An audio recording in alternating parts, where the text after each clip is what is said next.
Βρισκόμαστε στο τέταρτο βήμα από τα 7 για την επίλυση του κύβου του Rubik, όπου στο σημείο αυτό θα μας βοηθήσει πολύ ένα διάγραμμα που έχω φτιάξει, το οποίο λέει ότι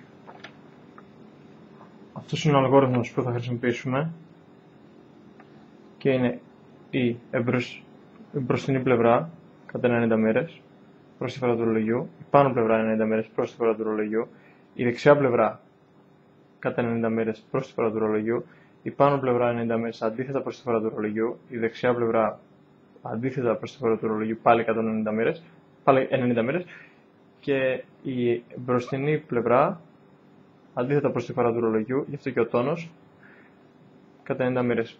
Έχουμε λοιπόν, σύμφωνα με το ανάπτυγμα του τέταρτου αλγόριθμου, έχουμε το εξής ανάπτυγμα στον κύβο. Στην αρχή θα μας δώσει, λόγω του σταθερού κίτρινου κυβίσκου, θα έχουμε το μισό τετραγωνάκι χρωματισμένο κίτρινο. Αν τον εφαρμόσουμε αυτόν τον αλγόριθμο, μία φορά θα μας δώσει μία ευθεία με κίτρινο, και αν από αυτό το σημείο εφαρμόσουμε πάλι τον ίδιο αλγόριθμο δεύτερη φορά, θα μας δώσει την ανεστραμμένη γωνία προς τα πάνω. Φαίνεται καθαρά ποια είναι κίτρινα με κίτρινα.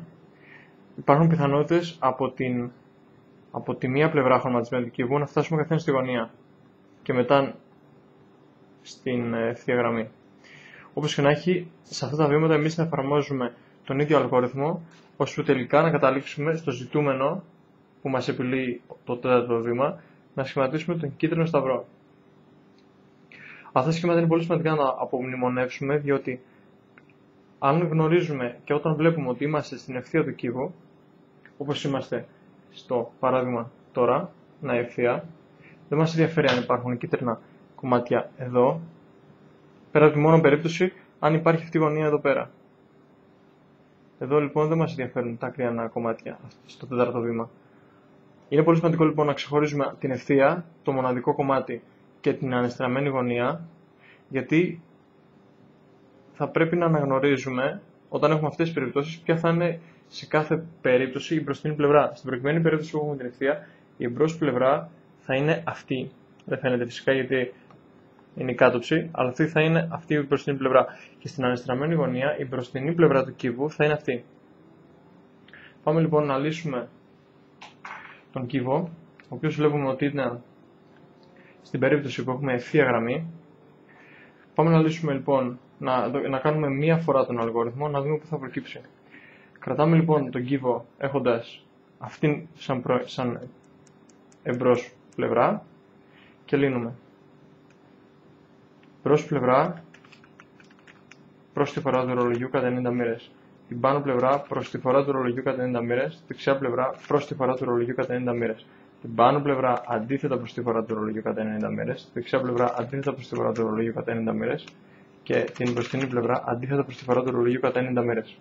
Έχουμε λοιπόν φτάσει να έχουμε την γωνία, την αναστραμμένη γωνία που λέγαμε πριν, σύμφωνα με το παράδειγμα. Έχουμε την αναστραμμένη γωνία. Βέβαια, έχουμε και δύο τετραγωνάκια τα οποία, όπως είπαμε, δεν μας ενδιαφέρουν γιατί είναι στις ακριανές γωνίες. Ερχόμενοι λοιπόν ξανά να κάνουμε πάλι τον αλγόριθμο, έχοντας αυτήν, όπως είπαμε, μπροστινή πλευρά, σχηματίζουμε πάλι τον αλγόριθμο, μπρος πλευρά κατά 90 μοίρες, πάνω πλευρά κατά 90 μοίρες, δεξιά πλευρά κατά 90 μοίρες, πάνω πλευρά αντίθετα προς τη φορά του ρολογιού κατά 90 μοίρες, δεξιά πλευρά αντίθετα προς τη φορά του ρολογιού κατά 90 μοίρες και μπροστινή πλευρά αντίθετα προς τη φορά του ρολογιού κατά 90 μοίρες. Έχουμε λοιπόν σχηματίσει το σταυρό. Δεν φαίνεται ξεκάθαρα γιατί έχουμε επίσης δύο τετραγωνάκια. Δάμε κίτρινα. Όμως έχουμε έρθει στο τελευταίο στάδιο, το ζητούμενο του τέταρτου βήματος, όπου έχουμε σχηματίσει το σταυρό.